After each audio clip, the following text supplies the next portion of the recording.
आज त्यही देख्नु रहेछ। आज त्यही देख्नु रहेछ जुन मेरो इज्जत थियो त्यो इज्जत लुटेर गयो। आज त्यही देख्नु थियो जुन मेरो इज्जत थियो त्यो इज्जत लुटेर गयो। तिम्रो अबुझ मनलाई बुझाउने कोसिस गर्दा गर्दै तिम्रो अबुझ मनलाई बुझाउने कोसिस गर्दा गर्दै मदेखि छुटेर गयौ।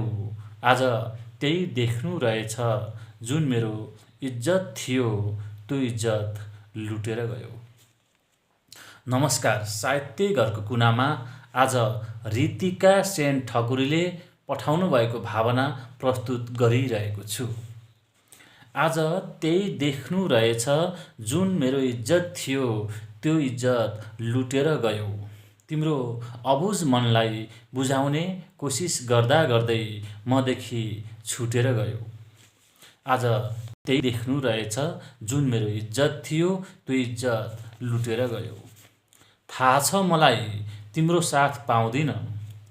थाहा छ मलाई तिम्रो साथ पाउँदिन, तर मेरो सपना जति चुडेर गयो।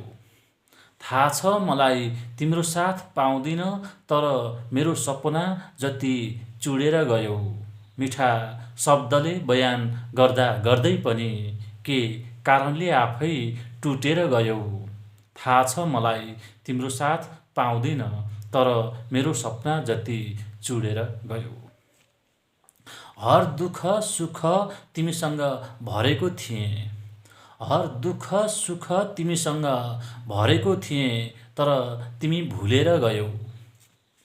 हर दुःख सुख तिमीसँग भरेको थिएँ, तर तिमी भुलेर गयौ।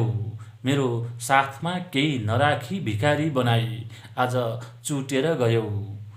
आज त्यही देख्नु रहेछ जुन मेरो इज्जत थियो त्यो इज्जत लुटेर गयो।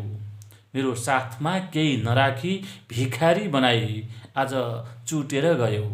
आज त्यही देख्नु रहेछ जुन मेरो इज्जत थियो त्यो इज्जत लुटेर गयो। रीतिका सेन ठकुरी, चापाकोट नगरपालिका 5 सेखाम खासाकी सर्जक रीतिका सेन ठकुरीले पठाउनु भएको यो भावना प्रस्तुत गरे। उहाँ भर्खरै मात्र विवाह बन्धनमा बाँधिनु भएकोमा उहाँलाई बधाई पनि दिन चाहन्छु। उहाँको यो लेखन कार्य विवाह पश्चात पनि, यो विवाहमा बाँधिए पनि नटुटुस्, अझ धेरै सिर्जनाहरू फुलिरहन्, मेरा साहित्यिक कुनामा उहाँका सिर्जनाहरू आइरहन् भन्ने आशा राख्दै उहाँलाई धेरै धेरै धन्यवाद दिँदै बिदा हुन चाहन्छु। धन्यवाद।